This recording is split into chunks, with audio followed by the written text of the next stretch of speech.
Harry, this is Son of Capwolf, the worst comic book YouTuber you have ever heard speak.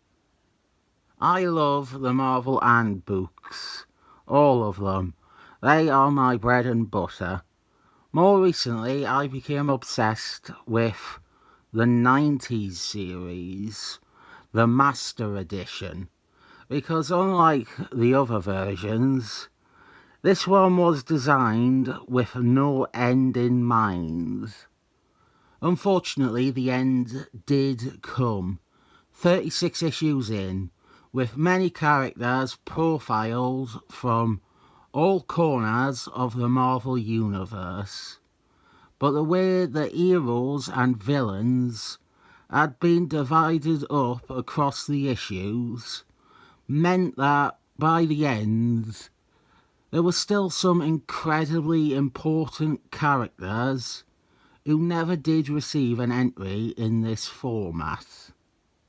Valkyrie, Death, Sif, Hellcat, Arnim Zola, Kraven the Hunter, Marvel Boy from the New Warriors, Rusty Collins, R.I.P. Fire Fist, the original Baron Zemo, Empath, Firebrand, Box, either of them, Legion, Black Mamba from the Serpent Society, Jennifer Kale, Two Gun Kids, Nimrod, Lorelei, and my perennial favourite, the Human Fly, to name but a few of the most egregious examples.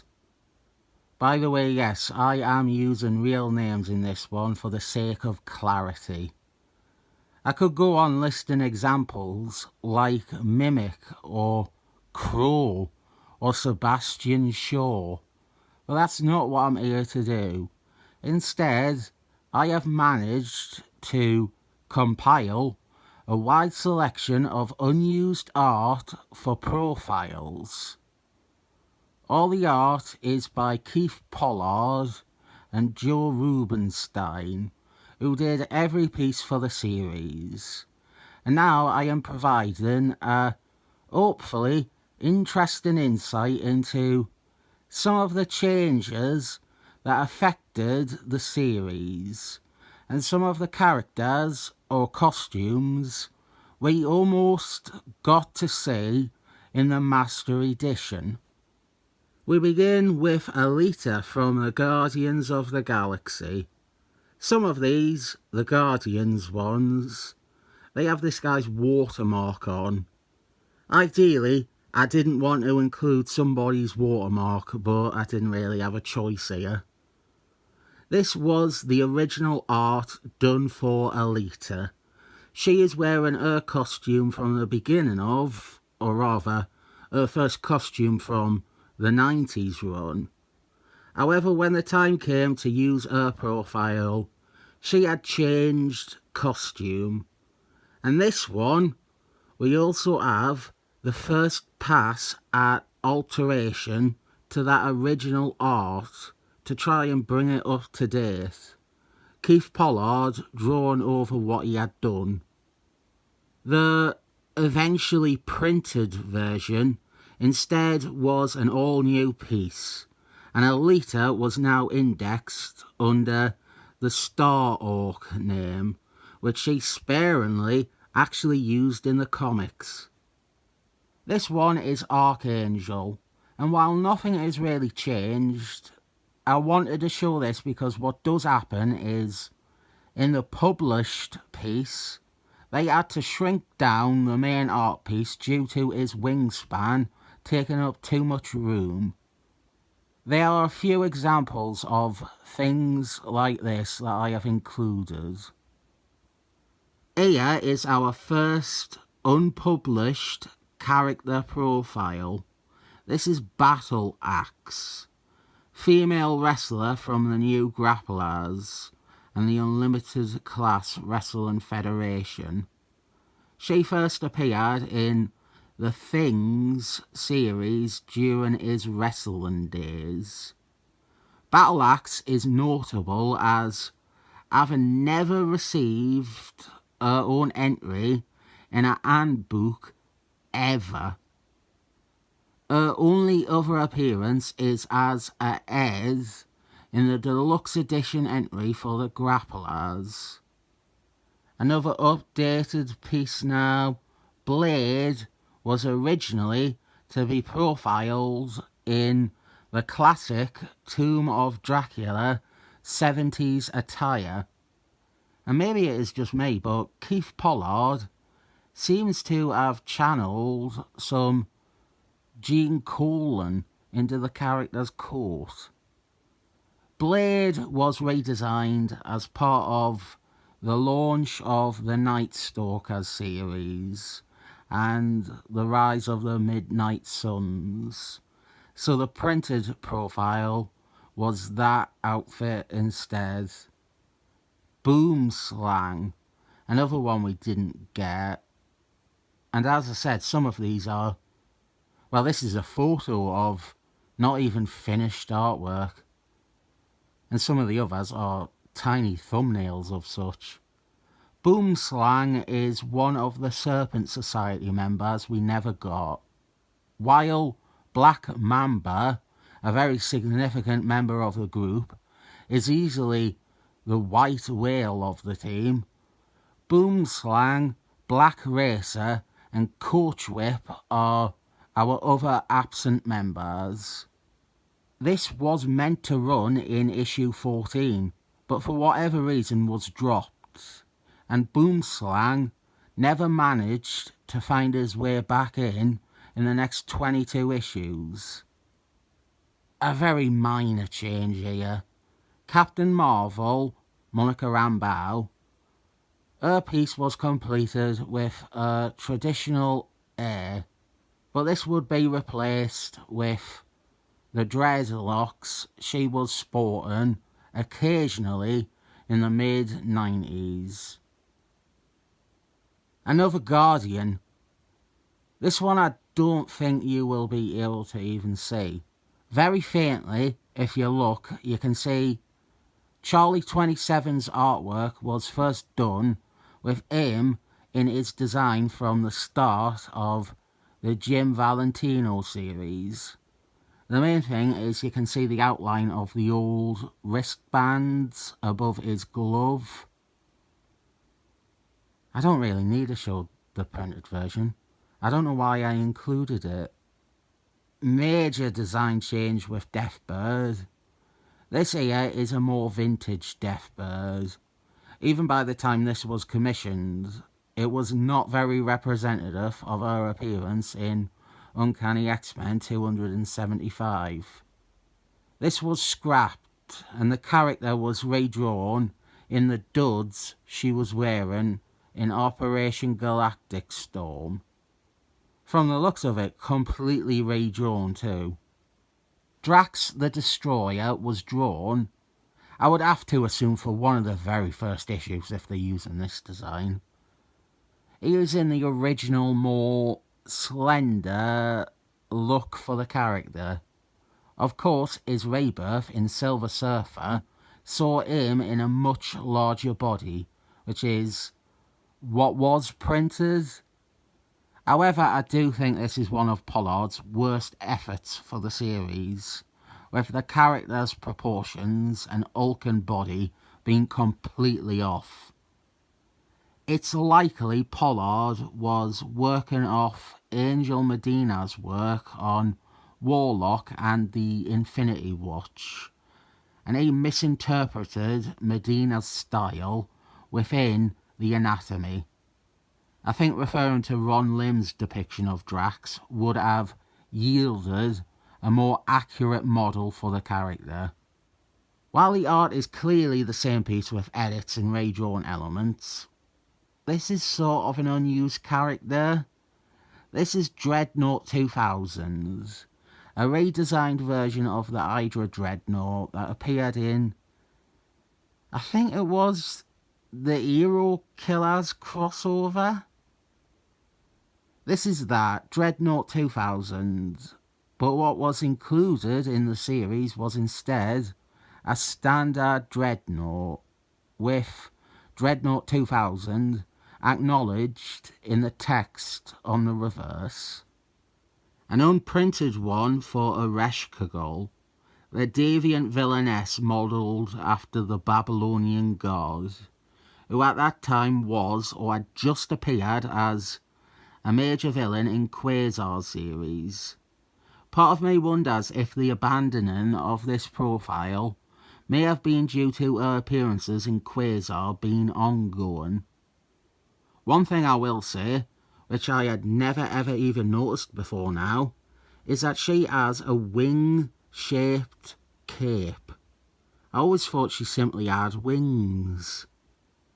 Falcon was first drawn in his more familiar costume, the one that he had worn for nigh on 20 years by that point. But he was a character who in 1992 got a new design. A redesign by Rick Evans in Captain America, and that is what our profile had him looking like. I like Rick Evans' design, and having a profile of Falcon in this costume is one of those fun quirks about the handbooks. I was not expecting I would learn there was a profile for a character I love that went unused. This is Andreas von Strucker, the male half of the brother-sister Fenris twins that sometimes battled the X-Men. This is indexed as simply Fenris. There's no clue if a profile for his sister, Andrea, would have ever been considered. I am genuinely upset that this didn't get used. Andreas, he went on to be the third swordsman in Thunderbolts, and one of my favourite characters in the title. This was one of the few where I did have to double check whether or not this was actually in the series. We have a profile for Ferocia, another character we didn't get. An Iron Fist villain who had only recently appeared in Man and Wolf, the Capwolf story in Captain America. I'm surprised she wasn't included in this series on the back of that, if just to establish more clearly for people that she was the wolf that attacked Captain America and Dr. Druid in the first part of the story. A frustrating one here, Fool Killer. It's listed as Fool Killer 2, even though the character shown is Fool Killer 3. This is the Kurt Gearhart version of Fool Killer that featured in the 90s maxi series, alongside our actual second Fool Killer, Greg Salinger. This profile was seemingly scrubbed to instead profile Fool Killers 1 and 2 together. That profile only briefly mentions Kurt Gearhart, so it's possible that, as the series continues, Fool Killer 3 might have gotten his own profile eventually. Actually, it goes a bit deeper. The artwork for the new profile is erroneously numbered as well. It lists Fool Killer 1, which leads me to believe that they overlooked the original Fool Killer from Man-Thing, and they were intending to do profiles for both the second and third Fool Killers before they realised their mistake. When you think about some of the characters that got profiles across the 36 issues, it seems insane to think that someone like Hellcat didn't get one. She was a very notable character, a long-serving member of the Defenders, and once a member of the Avengers. Two major Marvel teams remain incomplete without us ever getting her profile. I have a suspicion this was left too late. And then when the series was wrapping up and they were squeezing in as many profiles for major characters that they could, they realised Hellcat's status quo had changed substantially in the Hellstorm series, so they felt like they couldn't even use this. The pencils and inks were completed for a Hoodwink profile. Huh? Who is Hoodwink? That's what I'm hearing you ask.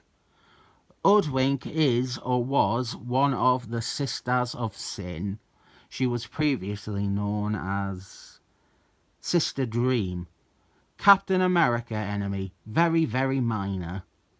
I would assume that the creation of this meant that her sisters, Raunch, Slash, and Torso, were also in the mix of characters who could receive profiles. I wouldn't be surprised if this is something that they have to contemplate every handbook volume. Do we show Human Torch powered up or not? Arguably, both are as important as the other. Both are invaluable and necessary reference materials. We had him on fire though in the issue that contained his profile. Jack-O-Lantern.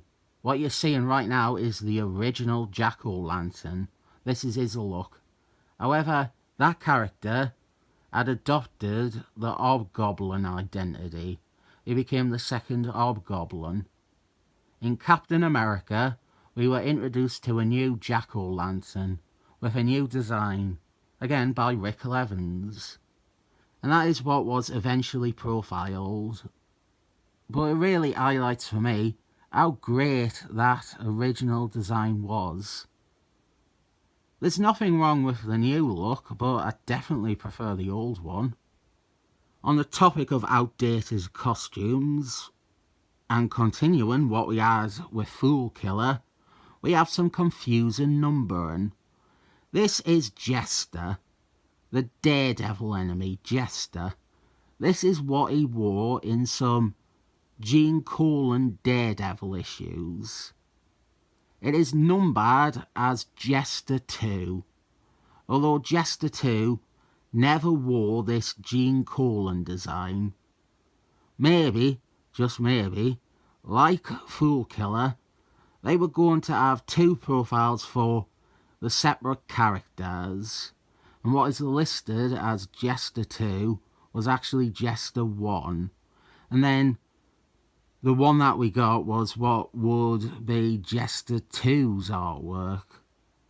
The profile reflected both characters though. They included both 1 and 2 with the single profile. We're really getting into the odd ones now. Carnilla, the art you're seeing right now, the unused artwork, was based off her appearances in the then recent Thor issues, where she had the Marge Simpson air and was more plainly evil. The piece that saw print is entirely different, a new work completely from scratch. And this is what she looked like in the first series of handbooks, so it's obviously dated.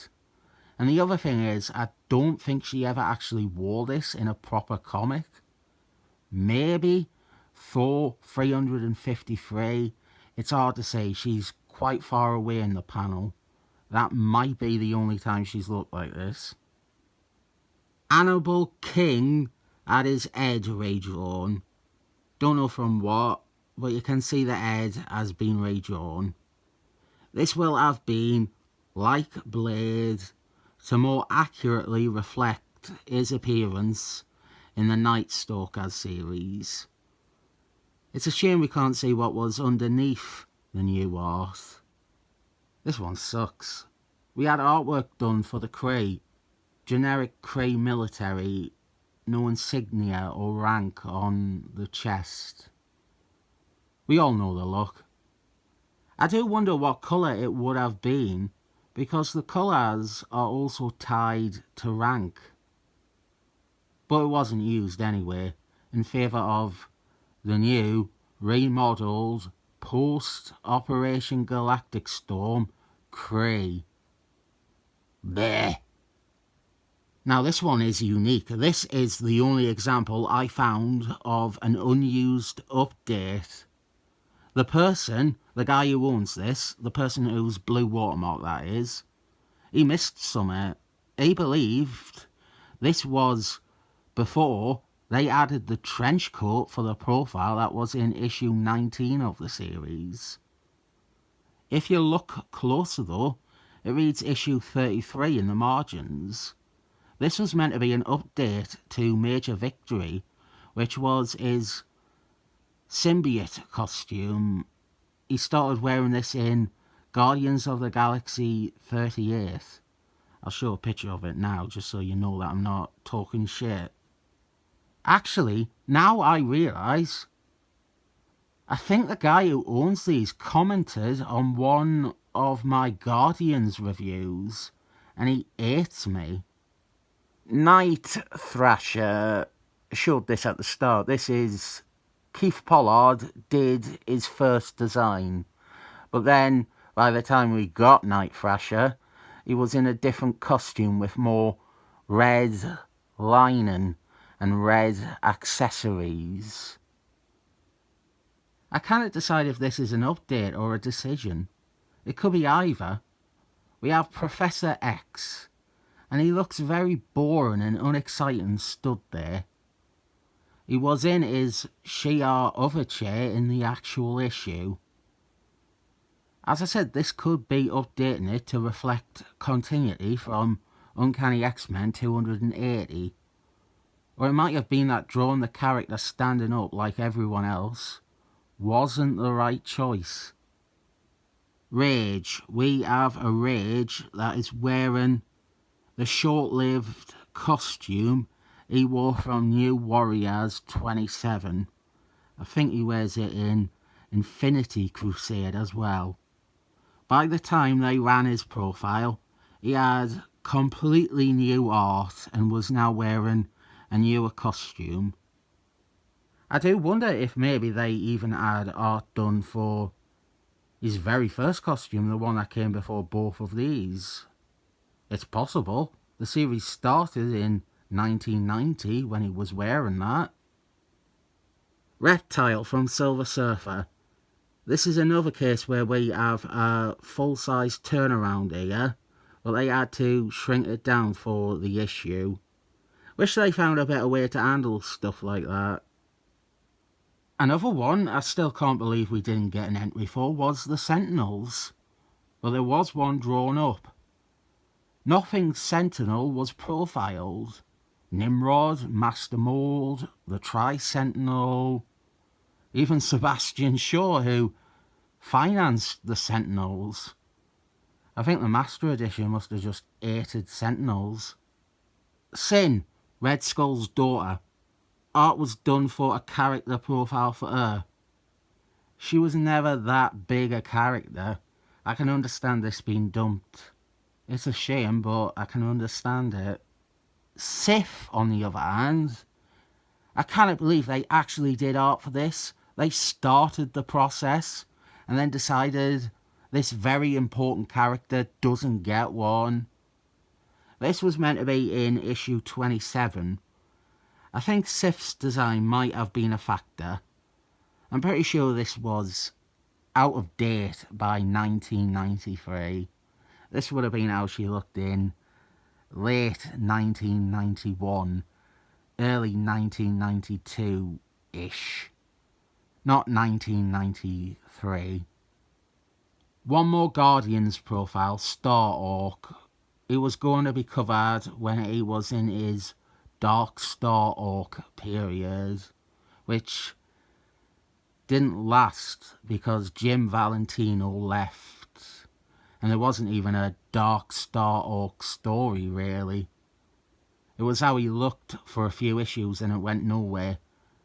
There isn't any story attached to this in the comics. The one that we got was a more regular looking Star-Hawk, well, for the time anyway. Sunspot was meant to be included in issue 3. but he didn't make it into an issue until issue 36, the final one. In the 3.5 years between issue 3 and 36, he had a change in costume. This is what we got, and amazingly, despite it being a completely different look, it does appear to be the same art underneath it. Terminus, this is a real low quality image. Some of it couldn't be helped. Like some of the others, his art was shrunken down to fit the page. You're seeing a few twists where we have characters get worse designs. And right now we have Zarko the Tomorrow Man, indexed as Tomorrow Man. This is what he wore back in Marvel Team Up, the Tomorrow War, when he was battling Kang. He got a new design though, and was re-indexed as Zarko. Tom DeFalco brought him back in the Thor War story. Neither of the designs are amazing, but this is very much a downgrade. There were some profiles done as inventory pieces, ones that could hopefully be run whenever. This practice would come in handy for all these instances where they had to redo art. Let's say they were going to run Tomorrow Man 1 month, and then Tom DeFalco had him in Thor in the green jumpsuit, and you have to pull Tomorrow Man from the issue. Well, that's where something like Two Gun Kid could have come in handy. Although from the looks of things, he might have never been completed. From the pages of Captain America, it's Vagabond. Nomad's girlfriend, well, ex-girlfriend, she left him. She vanished for a bit. She appeared in one of the US agent backup stories, then eventually reappeared in his first miniseries. This one grabbed my attention because we have 2 attempts at renaming going on in the margins. This is Magma, an Iron Man villain who wound up sharing a name with a member of the New Mutants. Here, they were going to rechristen him. At first, Magma Man, which is a rubbish name that sounds like the thing I would come up with as a joke. But that has been crossed out and replaced with Volcano, which is a little bit better. The profile never saw print, and so he never did get a new name. He's still Magma. Wild Child now from Alpha Flight, a character I like. He got a profile as Wild Art, a name I hate. But you can see here, it was put together back when he was still Weapon Omega. The name on the corner says so. And the art, the head, that is a composite. They have comped on top. We would have had him wearing the mask, but now we don't. We have the partial mask with his hair out, which he started wearing when he changed his name to Wild Art. And our final one is a character so obscure. We are very lucky that written on the sheet is an issue to reference, because I wouldn't have been able to identify this. First up, I want to say, I bloody hate it when people say characters are obscure and they're talking about Speedball and Machine Man. This is an obscure character. Indexed as Titan with yellow crested in parentheses, I had no clue who this was or could be. But they are a pair of characters that appear on a single page of Avengers 100. That is it. They have never appeared again after that. They have never received a handbook profile ever. I have read Avengers 100, and I remained unaware of them. There might be a lot more of these out there, these lost and book profiles. I partly wish the Master Edition had ran on and on for twice as many issues or 3 times as many issues. This has been a little sample of what that might have been like. Characters we might have gotten in an issue 37. If you liked this video, give it a thumbs up, but don't subscribe because you will hate all the other ones where I call characters the wrong names intentionally. I enjoyed looking at these, and I rate them 7 thumbs up.